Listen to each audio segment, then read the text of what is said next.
decided to step in and, okay, recording has started.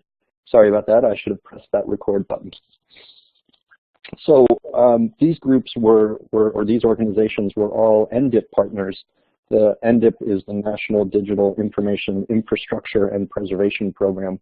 That's a big acronym, which is the precursor to the National Digital Stewardship Alliance, or NDSA, which is hosted and is a consortium of about 165 or so partnering organizations, universities, professional associations, government agencies, nonprofits, etc., who are all committed to the long-term preservation of digital information.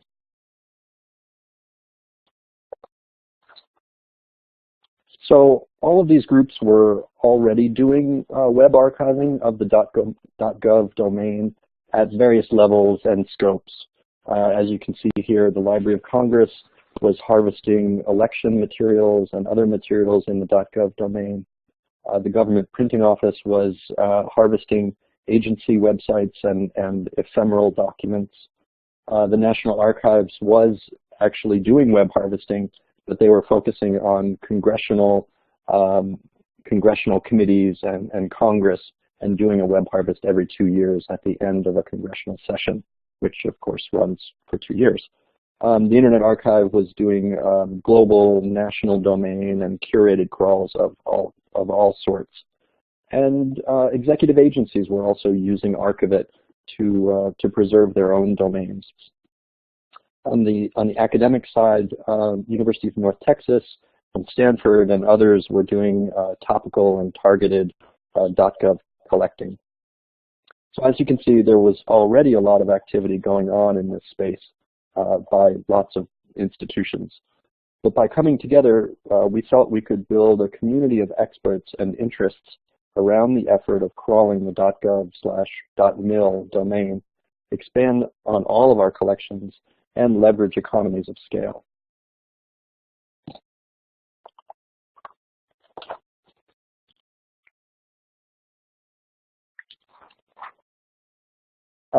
So we did have some goals that were set up at the very beginning, and those goals continue to drive the end of term project. We've done an end of term in 2008, 2012, and now in 2016. And we seek to work collaboratively to preserve public U.S. government websites, to document the federal agency's presence on the web during the end of presidential terms, when the .gov web space is particularly volatile. Enhance the existing research collections of all of the partner institutions, raise awareness about the need for preservation, and engage with researchers and subject experts and the public to move the project forward.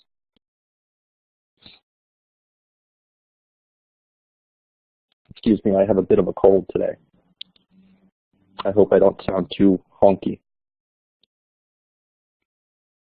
So in the many hands make light work model, all of the participating organizations have taken on various pieces of the work at hand.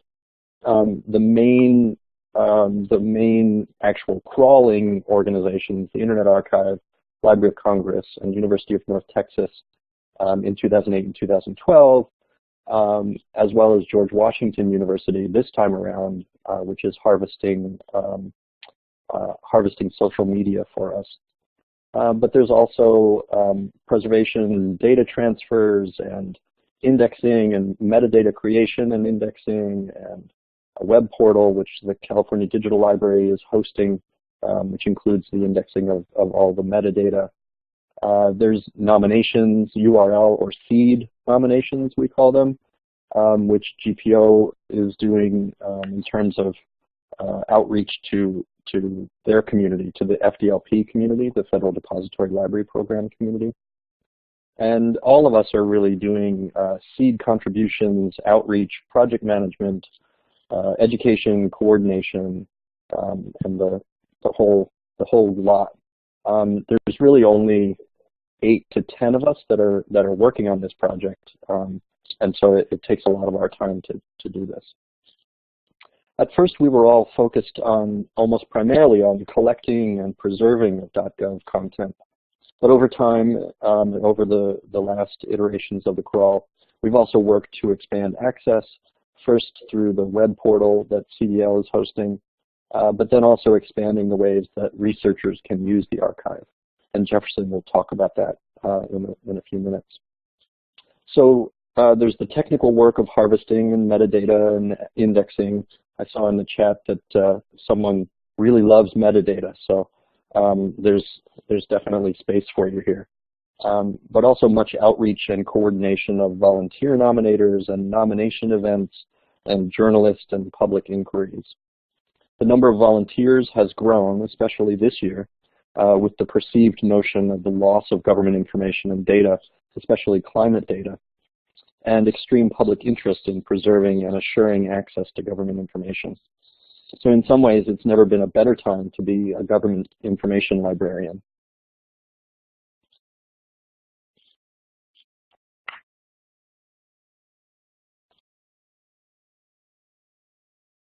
This is the slide loads.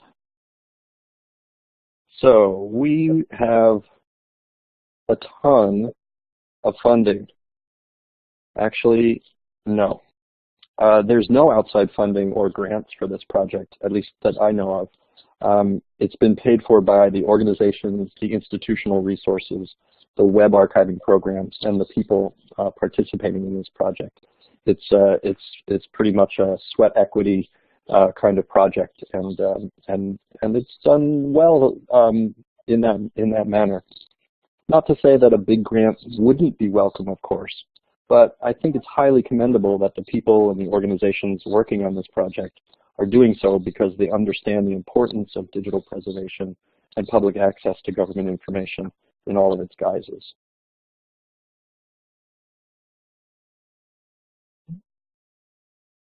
I'm not seeing the arrow here. Hold on 1 second.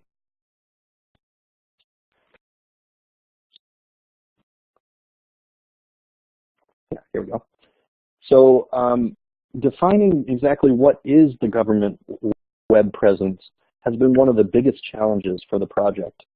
The government domain ebbs and flows, contracts and expands, mostly expands, and goes beyond .gov and .mil domains. In 2008, we started with the data set from NARA's 2004 crawl, and we created and collected other bulk lists of seed URLs, for example, from the Stanford web-based project, and have grown that list over the 3 crawl cycles. At first, even the US government didn't have a comprehensive list of top-level domains and subdomains. This time around, it's been a bit easier to get bulk lists from the government itself, as the government transparency efforts of the Obama administration has spurred the federal government to make that information publicly available. So we've got lists from data.gov, USA.gov, and 18F, which is the Internet Services Group from the General Services Administration, or GSA. And this year we've also received, for the first time, a bulk seed list from Google, perhaps the largest web crawler out there.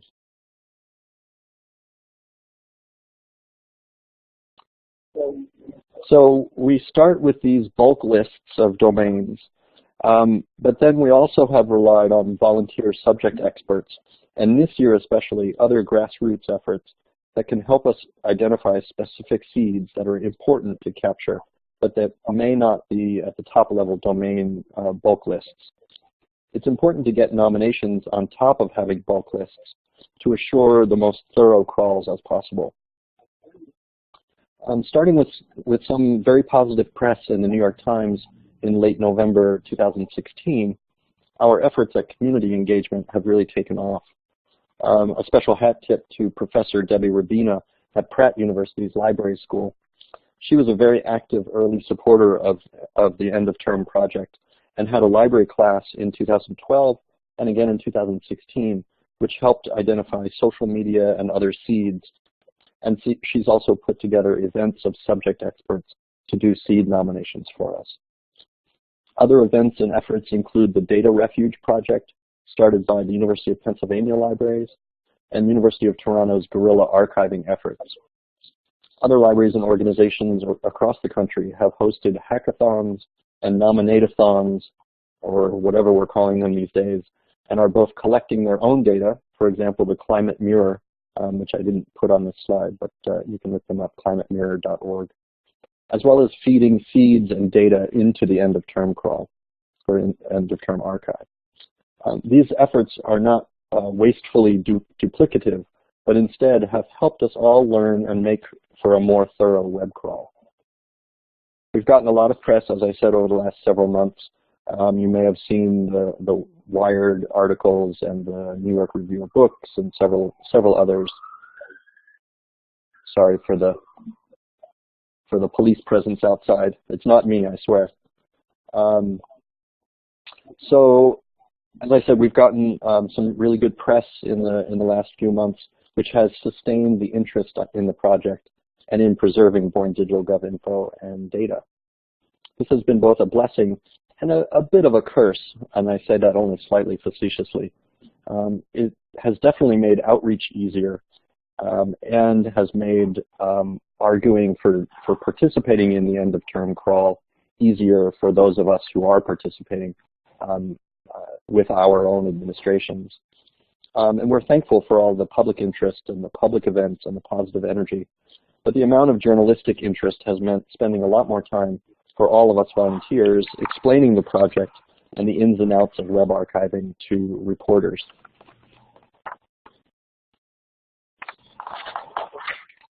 So our primary means of organizing volunteers has been through the University of North Texas's nomination tool. Some of you may have seen this if you've been tracking on the end of term over the last 6 or 8 months. In 2008, we had 457 seeds nominated from 26 nominators. In 2012, that was the number of nominators slightly grew, and the number of seeds grew a lot to 1,476. And then in 2016, this is the year with all the public interest and the public angst, we've had many more nominations and nominators.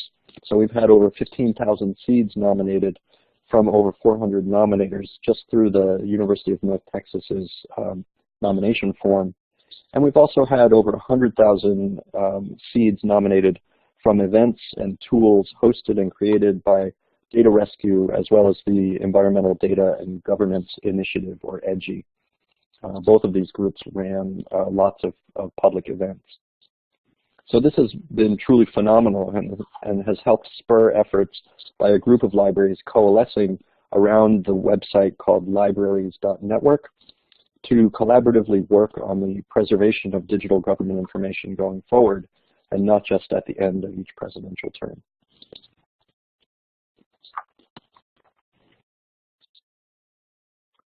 This is Jefferson's favorite slide, and I'm sorry that I stole it from you.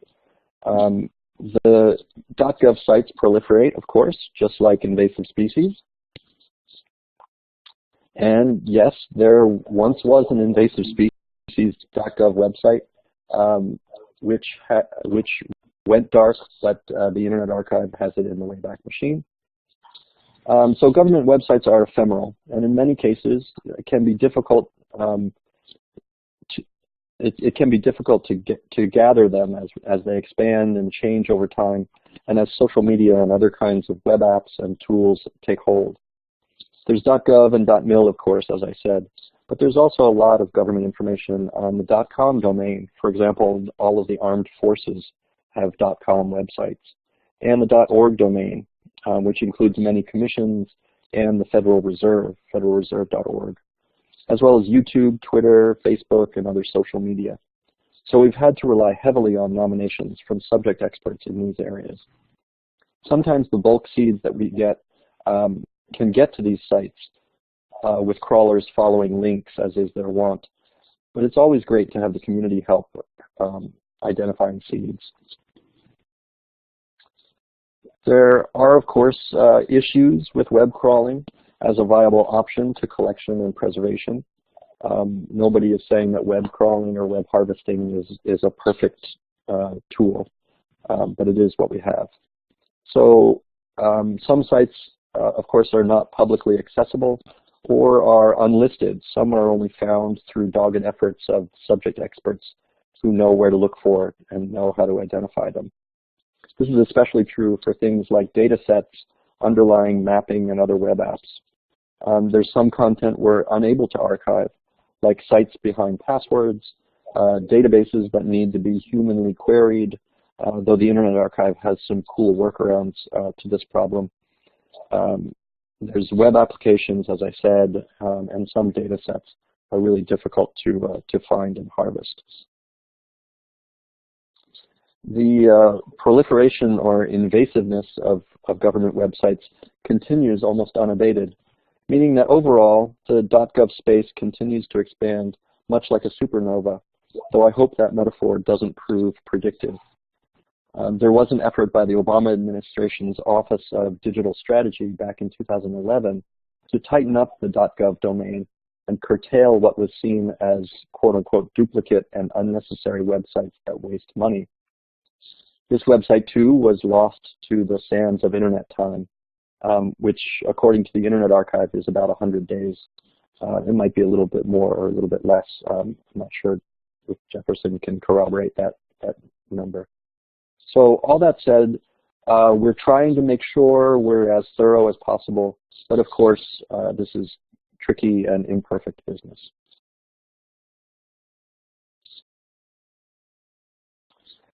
The end-of-term archive, the 2008 and the 2012 archives, are currently available through the California Digital Libraries hosted portal at eotarchive.cdlib.org, and the 2016 crawl data will soon be available there.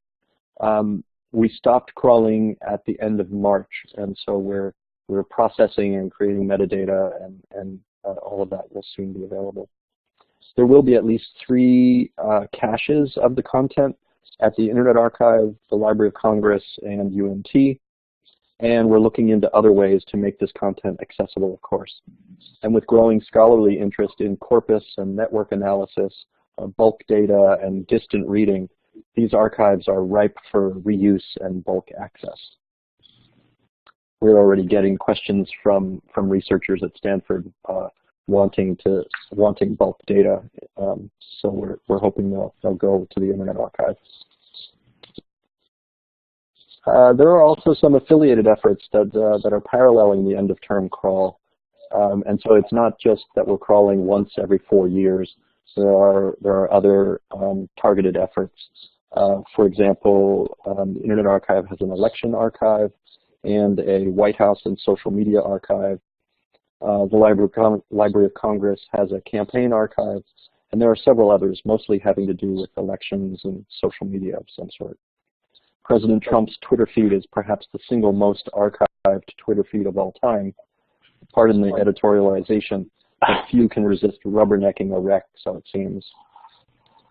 And with that, I think I'll hand it over to Jefferson. If Jonathan, you can switch the moderator to let Jefferson control those slides, I'll give it away to Jefferson. Sure, it'll take me just a quick second. Cool. Thanks, James. And my thanks as well to the SJSU crew and Jonathan especially for helping get us set up and coordinating. All right, Mr. Bailey, you should be able to do it now. If you want to move your cursor around, it should be working.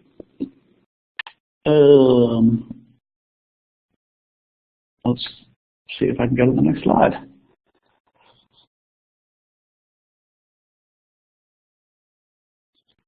I like that Blackboard Collaborate operates like on dial-up bandwidth speed. It's very interesting technical choice. Cool. So thanks, everyone. Thanks again for having us and letting us talk about the end of term. So this has been a pretty awesome year for government web and data archiving. As James sort of gave the background, we'll talk a little bit about what some research use that we've done. So this is the 3rd year. We did, as James mentioned, 2008, 2012, and then now this year. So the prior years gave us a little opportunity to do some comparative analysis, and we're just starting to get going on that for the current collection. But to continue the slides from before, James mentioned a number of affiliated efforts around the sort of outreach, getting students and classrooms involved. I think somebody put it in the chat, but there's a big effort that UNT is leading this year to get to basically crowdsource some of the metadata for the PDFs that we're collecting as part of the crawling, which are going to number in easily in the millions and probably even more than that. So, you know, when you get a PDF from a website, it doesn't necessarily come with a whole lot of metadata. It might be embedded in the PDF, but there's certainly no other information that's easily captured except for the URL that was on. So identifying government documents that have been collected via web crawling is a really interesting challenge that I think suits itself well to crowdsourcing that's worked in many other descriptive metadata application context. So the other affiliated effort, so you know, mentioned the crowdsourcing, not just the collecting and people nominated websites, but also like helping describe the content and analyze it and figure out what we have.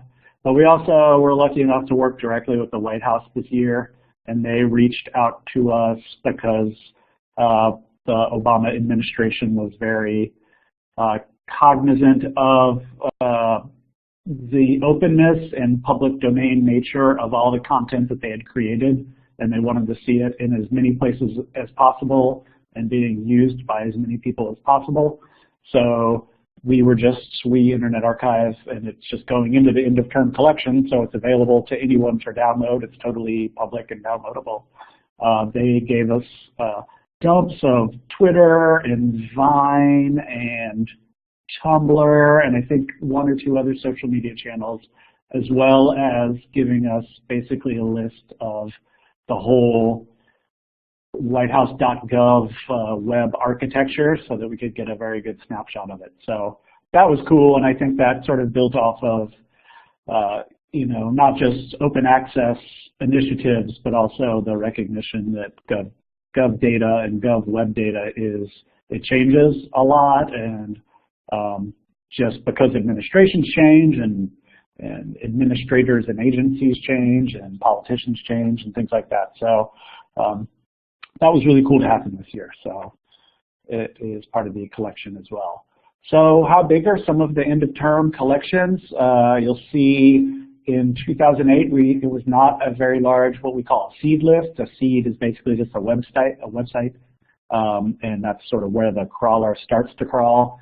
So it's sort of what tells the crawlers where to start, and then they go out from there. So we collected around 102 million URLs, or 160 across all Library of Congress, Internet Archive, and UNT.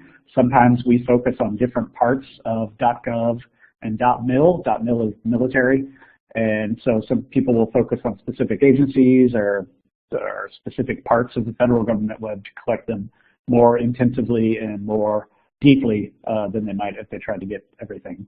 It was about 18 terabytes in total, and with some, you know, duplication. In 2012, the seed list was almost twice as big, and we got about the same number of URLs, and that was mostly because it was deduplicated, which means content that had not changed. We did not archive a second time. We basically just make a note that it hasn't changed, and there you go. It was a little bit bigger, but generally not all that much bigger. So there were fewer URLs, but about the similar data size. So the reason that, or to account for that sort of change, is that, you know, the web has become much more a media platform, not just text on a web page, but there's audio and video and animations, and those tend to be quite large files, and that sort of makes the size similar even if it's much fewer actual individual web pages. So that's a high-level overview of what the first two crawls look like. And those are the ones that, and this is mostly the work of Mark Phillips, who is, I think, Director of Digital Libraries at University of North Texas. Somebody got his title wrong. Maybe he's Associate University Librarian. But he does amazing work at UNT on digital library stuff. And so he had a IMLS grant to do an analysis of these two crawls to try to get some comparison, because the three institutions that are doing a lot of the actual, going out and grabbing and archiving, there's others contributing in other ways too, but this is an interesting comparative point because we're mostly all using the same tools as far as crawling and indexing and Wayback and stuff like that.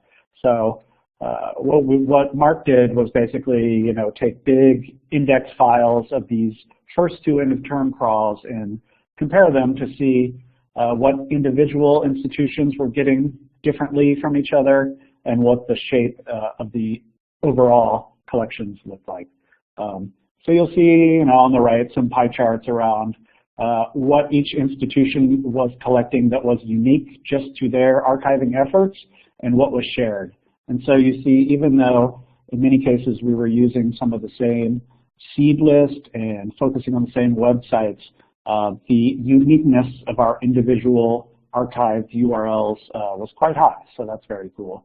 And then on the left, a super interesting statistic, which is comparing the PDFs that were discovered in 2012 with the ones that were discovered in 2008, and how many were gone and how many were still online. And it's a pretty shocking percentage of PDFs, and you can see it's 3 million missing and 775,000 found. So that's a pretty shocking metric of change across only 4 years, especially for PDFs, which tend to not necessarily be as endangered as like a web page because they're less likely to change. So that's a super fascinating number. He did some other kind of bar charts to look at the sort of crawling schedule, and the end of term essentially aims to archive for about 3 months before the inauguration and then 3 months after, so that we get a good snapshot on either side of a presidential change, which is when the government web changes its most. And at the agency level, obviously whitehouse.gov generally changes entirely if a president changes, and other aspects. So this is sort of looking at a very intensive crawling effort. The dates are a little blurry, but the huge green spike is basically the inauguration, middle January. So we definitely ramp up the crawling around then, as far as like the URLs that we're trying to capture right before they might change. So we'll make the slides available so you can look at a lot of these. A TLD is a top-level domain. That basically means like whitehouse.gov. White House is the domain name, so it's called a top-level domain because all the pages are below that domain name. So you can think of it just sort of a website home page URL. But so we look at TLDs a lot to see what's the extent of the government web, at least as far as registered domain names. It won't necessarily account for the size or the number of total pages, but it gives a good sense of how namespaces change, and that can be indicative of content change as well. And so the number of unique TLDs is actually pretty similar, in the number of common TLDs remains pretty static as well. If we look at the unique domain names, and that can include subdomains and basically anything to the left of .gov, you'll see quite a growth in unique domain names over the 4 years. So that's quite an interesting stat, in that people started making more elaborate and descriptive domain level names, which just means that the complexity of their websites was changing and content was increasing without them necessarily having to register full domains. Subdomains, as I mentioned, similar statistic. These are mostly showing the expansiveness of the GovWeb over time just through the registration of domain names. So it gets interesting when we start to look at the ones that actually change the most. So com, gov, mil, net, edu, int, some of these others. .ly, of course, is going to be a URL shorteners. .ly or other .lys were early web domains just for URL shorteners. So you see, hey, wow, there's a lot more URL shorteners in 2012. Became quite common between the two crawls, and that's recognized here. .NET, probably not very used all that early in 2008 era government web.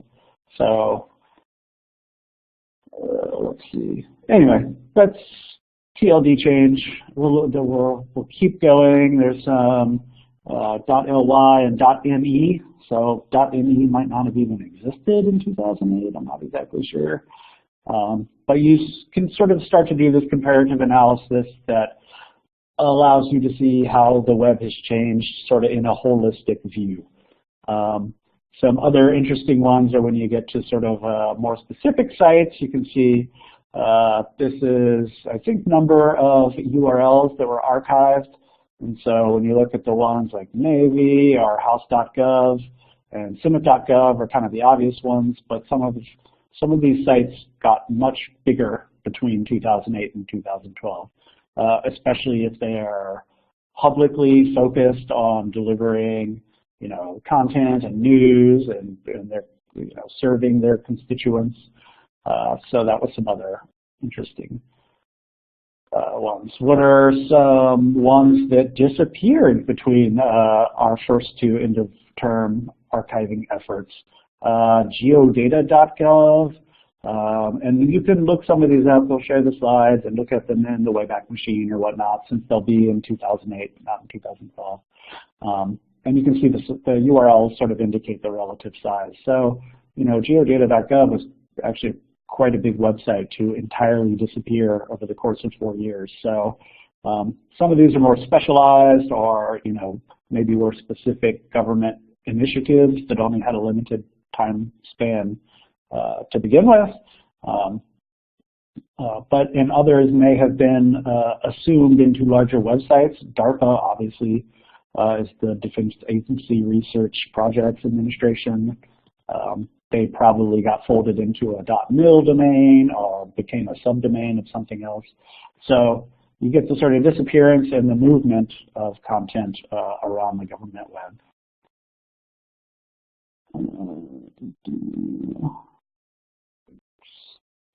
Not showing me the arrow.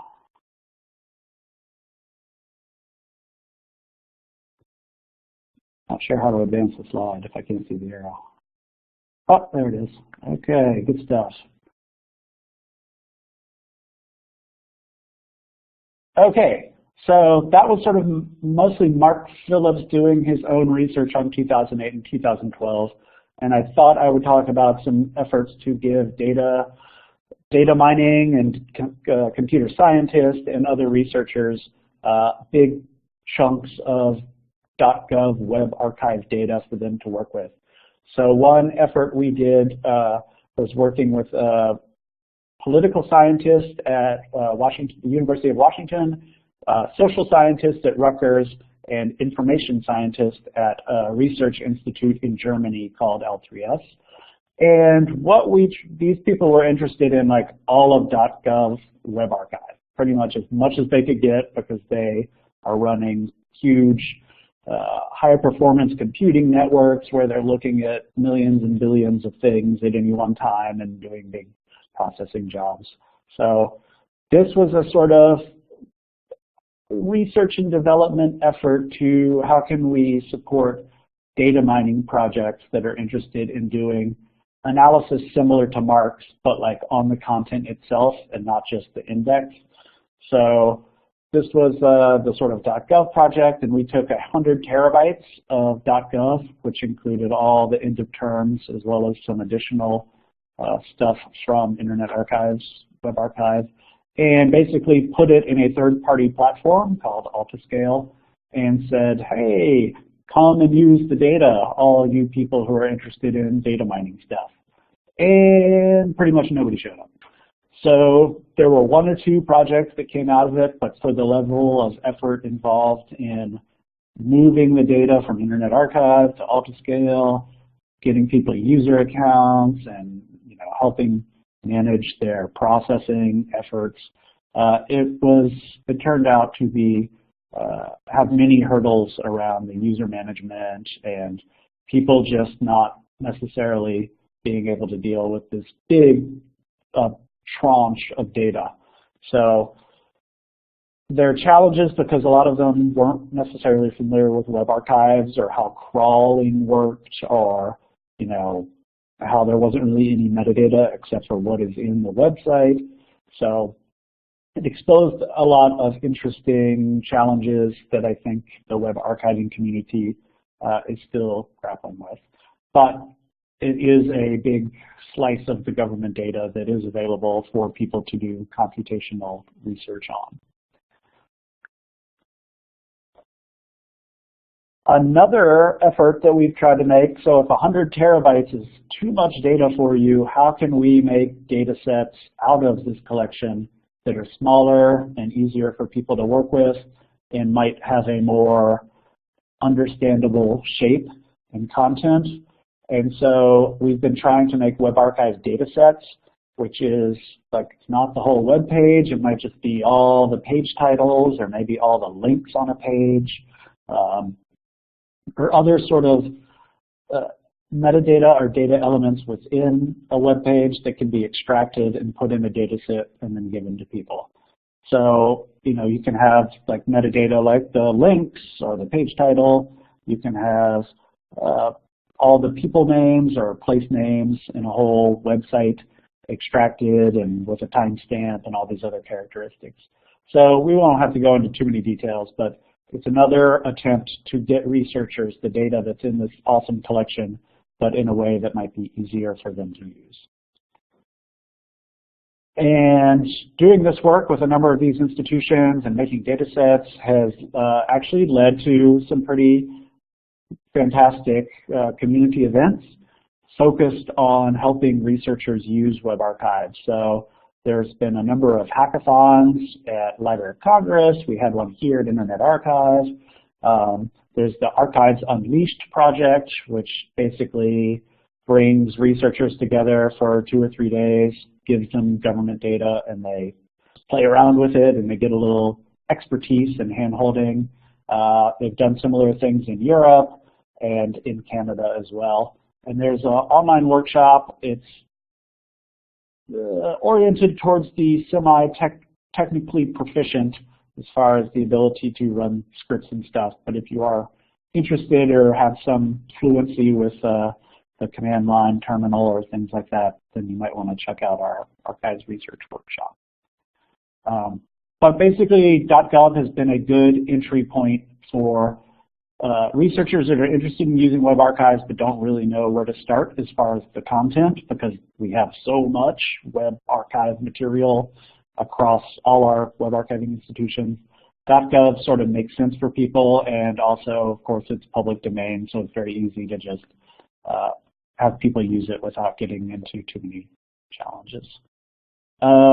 If folks don't know about the new beta Wayback machine, it is basically already out in production. You can go to web-beta.archive.org. And we have built a whole portal that's still in testing, but it'll be out soon. That is the new Wayback machine, which has keyword search and some metadata search. And we're doing that on Web Archive. So if you're still just interested in the traditional model of looking at an old website, we should have some search capabilities in Wayback Machine for that, just for the .gov stuff.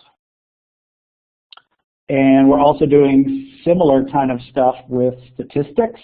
So you can see the screenshot on the left is just sort of a raw information, and on the right, and this is part of the new beta Wayback Machine. You can look at the summary stats for a whole host or domain. So here, justice.gov is the DOJ, and you can search by specific types of content, how many PDFs do they have, how many image files, and get a little charting and tell it what year to look at and stuff like that. So there's other ways to interact. You can replay the web page, but you can also interact with some of the high-level stats. So it's just yet another effort to try to build interesting new access points and ways to use the web archive. And then we've also extracted every PowerPoint and PDF and made full text search on it. So some of these aren't quite out yet, but they'll be in a blog post in the next month or two. But you should basically be able to put in keywords and say something like MIME type PDF from a year. Give me every PDF that has taxes in the name from a specific year, and that should go across the whole collection. So that'd be an interesting way to look at specific types of media and not just at the web pages themselves. And yeah, using that, we do sometimes fun times special little collections. So we extracted every PowerPoint collection from .mil, the whole military government web, all public, all on the public web, and you can click and get them on the regular web. And so we just took every single one we've ever seen and put them into a special collection and turned the PowerPoints into PDFs and then OCR'd them so that you can search the text of a PDF, and of course you get the awesome crazy graphics of military PowerPoint presentations, which are insane. Okay, so that was a little context of research support and comparative analysis of the prior two. And as James mentioned, we just kind of wrapped up the post-inauguration bookend part of the crawl for this year in or basically end of March, a little into April, so maybe a month ago. And we are in the process of indexing and processing and doing some of the back-end work that's necessary before it goes up online. But this year was exciting because not only were there more public events, as James mentioned, and more crazy amount more nominations, but we also had a lot more partners directly participating in the project. So not just the core members, but George Washington University collects a lot of social media, so they were very focused. The government publishing office actually has a very large web archiving program, and so they were very involved this year in helping do QA and find websites and stuff like that. And others across the federal government and Stanford and James too. So a lot more partners, so that was exciting. Here's kind of what the overall timeline looked like when it happened. As I mentioned, we basically start crawling in the fall and do it 3 months before the election and 3 months after. So, we mostly finished everything in March, and I did mention we are probably going to continue a little bit, at least here at IA, because there's been so much interest and we've gotten so many nominations of websites and they keep coming in, and so we didn't want to just end the whole project. So we are continuing to seed nominations into a government web data archiving project. So it's not end of term because we want end of term to have a start and an end so that it is comparable to prior years and has a sort of organic whole, but it doesn't keep us from continuing to archive the government web. Our strategies in this current one, we wanted to have more people doing more crawling, more affiliated communities involved.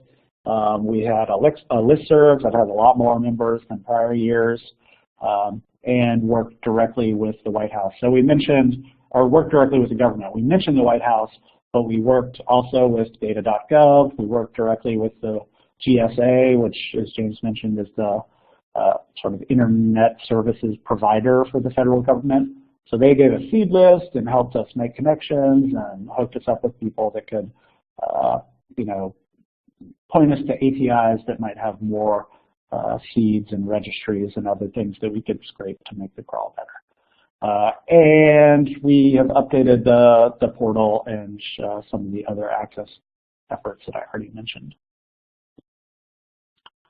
Our opportunities this year were not just to have more crawling, and we also used a number of new crawling technologies, but through some of the coordinated data refuge and EDGI events to build web archiving capacity at other organizations. So some of those events people are actually crawling, or they work for institutions that are also crawling. And we've gotten a lot more researcher engagement. I'm running a little short on time, so I'm probably going to maybe try to just plow through the rest of these in the next couple of minutes so that we have time for Q&A. And I know there have been some good questions in the chat box, which I haven't quite been able to follow. But, well, somebody is corralling them, and we'll revisit them.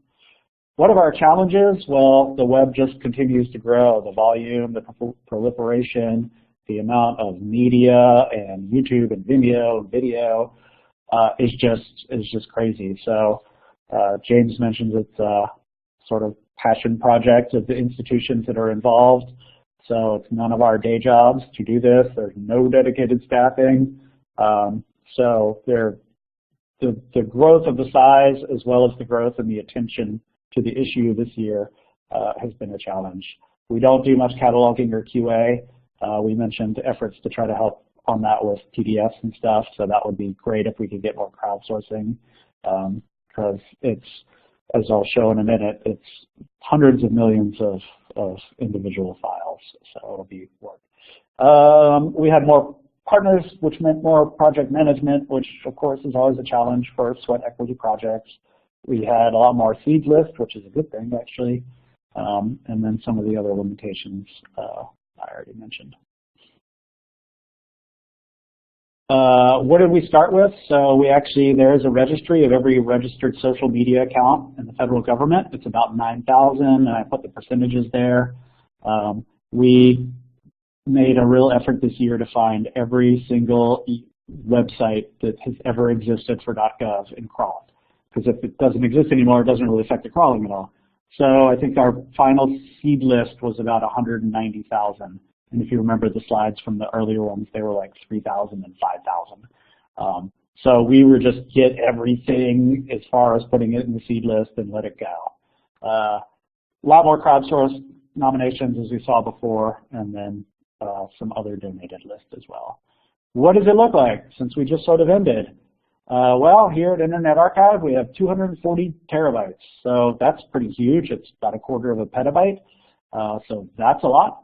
We have basically two different sections of it. One is all the web stuff, and then we did a lot of FTP. And that is mostly where in the 90s, FTP servers would host data sets. So it's not really web pages. It's more just a storage kind of mechanism. And you can archive it. It doesn't really replay because there's not really anything to look at except for the file, so you just end up downloading the file. But we really tried to preserve those because they're endangered, since FTP is not used all that much anymore, but a lot of the government FTP sites are still up.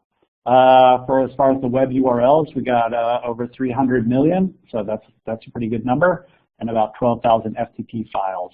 And we're working on some of the host stats. Library of Congress got about 35 terabytes, and UNT got about 18. So we'll be merging them all together and figure out what was duplicated, and we'll get rid of duplication, and then we'll get some sort of entire crawling effort stats.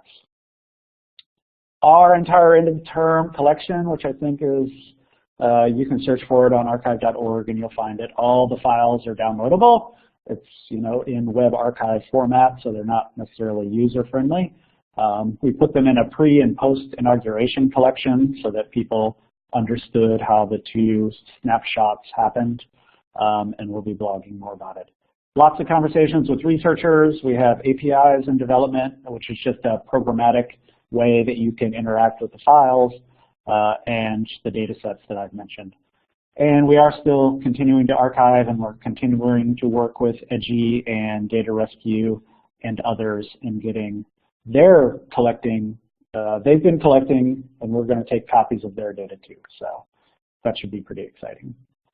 I mentioned that we're going to continue to crawl even though EOT is over. So there's a new UNT nomination tool for Government Web and Data Archives, and there's the URL, so we'll share it. Anything you put in there comes to us, and we crawl it. So if people are interested in continuing to nominate, I certainly encourage them. There's what the collection looks like in archive.org, and you can see the two pre and post collections. Yeah, all right, last slide. So we have a little time left. What are we going to do in the future? We're going to continue to crawl and form partnerships and work with community efforts as well as with other libraries and archives to both capture but also to make accessible.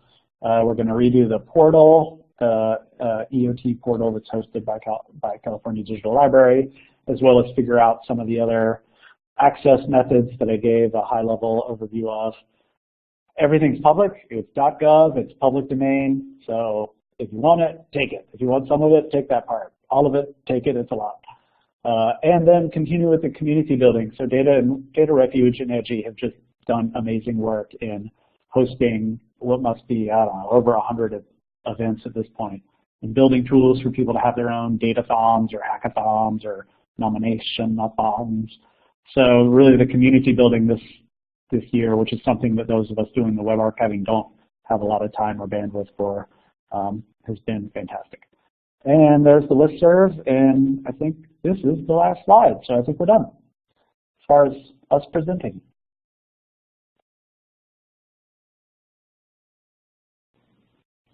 Well, thank you both for that fantastic presentation. I know we do have only a couple minutes left. We have some questions here.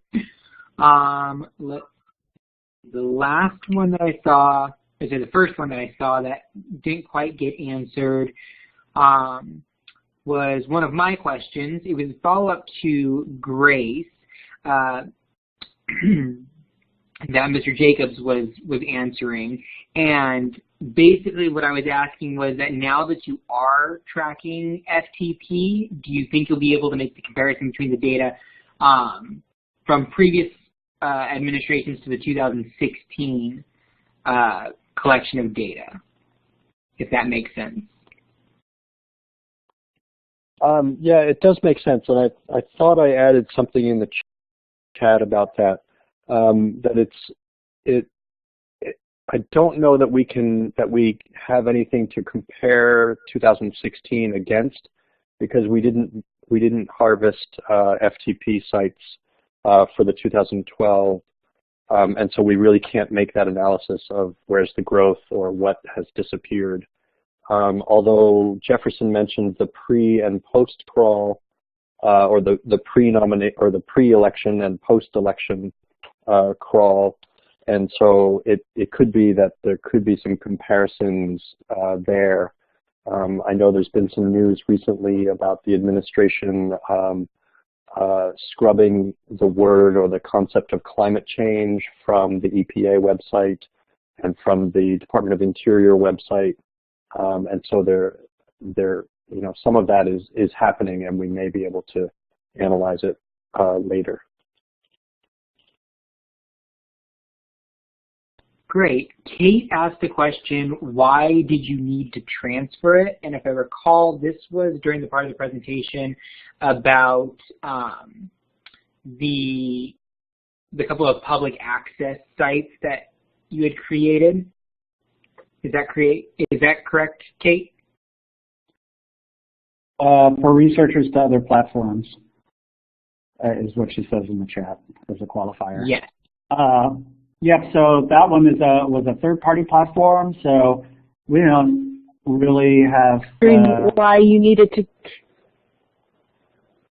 Right. So it all lives here, but we don't give researchers access to our internal computing systems for them to do analysis. So it basically got taken from here and put into a sort of more public repository for people to then data mine on. That makes sense. Great. And Grace asked, do the websites tend to have good metadata describing them? Actually pretty good, yeah. So most web administrators or people, when they're building a site, will add things like meta tags or information in the HTML that actually describes it pretty well.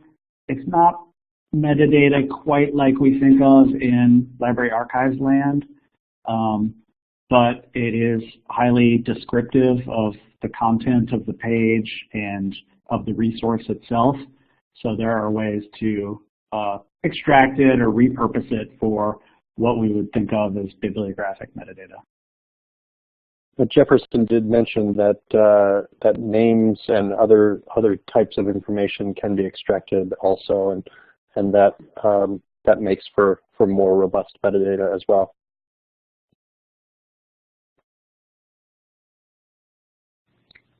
Great. Just a couple more questions that look like they're coming through.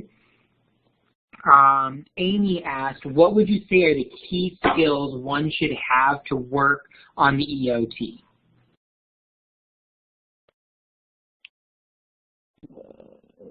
That's a good question. Yeah, you know. Go ahead, Jefferson.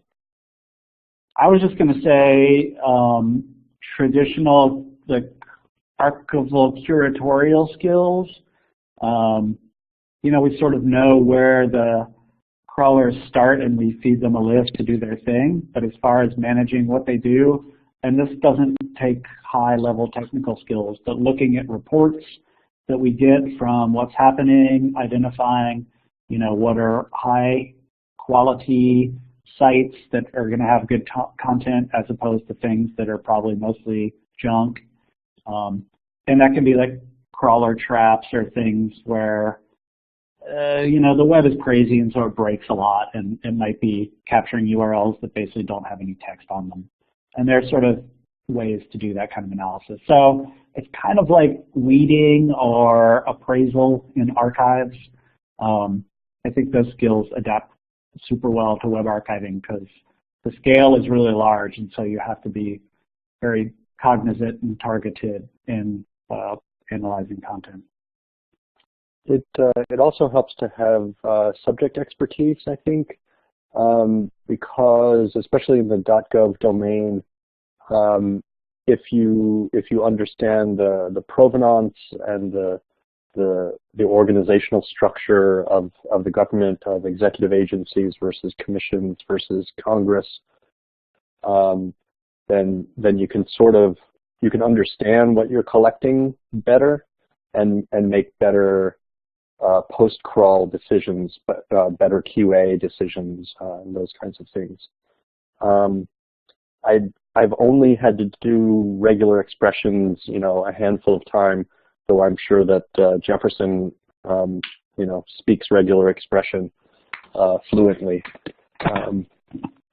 So, can you say that in a regular expression? I assign it to an engineer.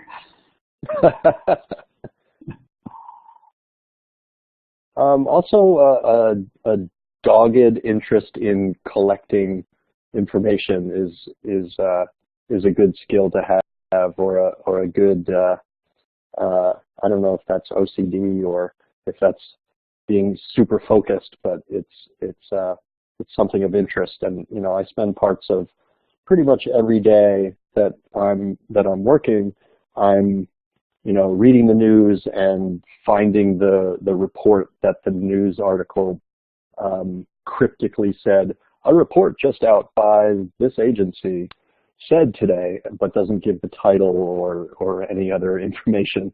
So I spend a lot of time digging those things out and either archiving them as fugitive documents, we say in the docs field, or downloading them and saving them and archiving them to our digital repository, to the Stanford Digital Repository, as individual files. I'll also give a final shout out to my beloved and needed to promote skills of project management. So this was yes, you know, had a lot of partners who were all very strapped for time. You know, web archiving is a pretty big scale, so there's lots of like, not just technical questions, but just like resource questions.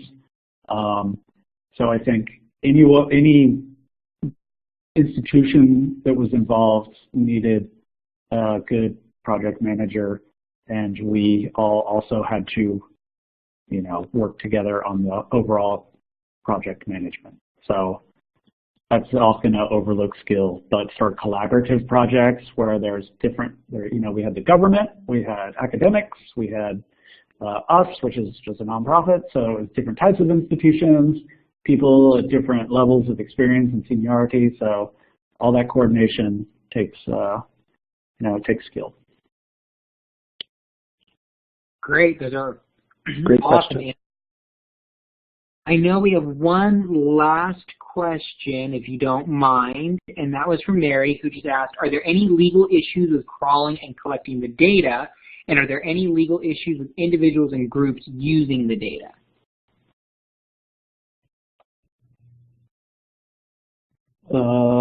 No, it's pretty much anything produced by the federal government is considered in the public domain. So if it's in the public domain, there's no challenges around collecting it or making it fully, it's even beyond open access. It's just totally public. So, but, James is the copyright expert, so maybe he can find. I'm the anti-copyright expert. So he's the perfect person to answer. And I would just have to reiterate that it's, public domain. The federal government is their information is in the public domain. There haven't been any issues that we've seen, at least that I've seen. There are pieces of the government information sphere that actually are copyrighted.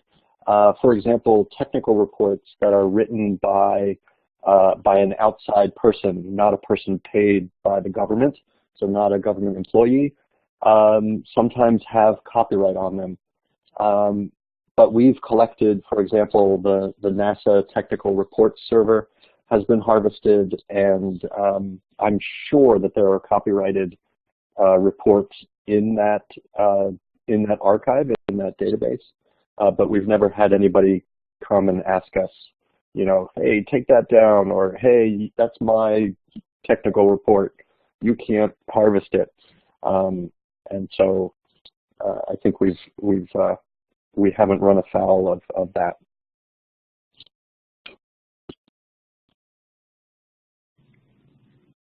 Well, thank you both for a fantastic presentation and excellent answers to our questions.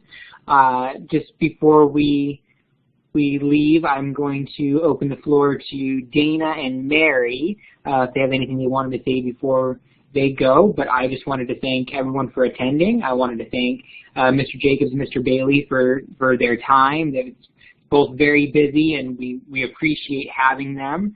And I also just wanted to thank our partners over at SAA for helping us to get the word out about this event so we could have as many people here as possible. Thanks, Jonathan and Mary, and thanks to Jefferson and James. This has been a great presentation. We've been live tweeting like crazy because there's so much good information to share out there. I appreciate you both being here and answering our questions, and I appreciate everybody who attended. We had a great group here. I'm getting ready to put in the link to where the recording will be via Collaborate, and then after we get the captions and everything converted over, we'll actually make it available as a recording on YouTube as well. And if you'll, Kate's put in our website information and also some other ways that you can track us. So if you'll watch those, then you can see how to get access to the recordings. Thanks, everyone. We really appreciate your inviting us and letting us talk your heads off for an hour. Yes, and I second that. Thank you so much for having us. It's fun to talk about the project and great to see the interest. So thank you. We'll see you online. Go save some government land. Have a great night. All right. Thank you. Thanks all.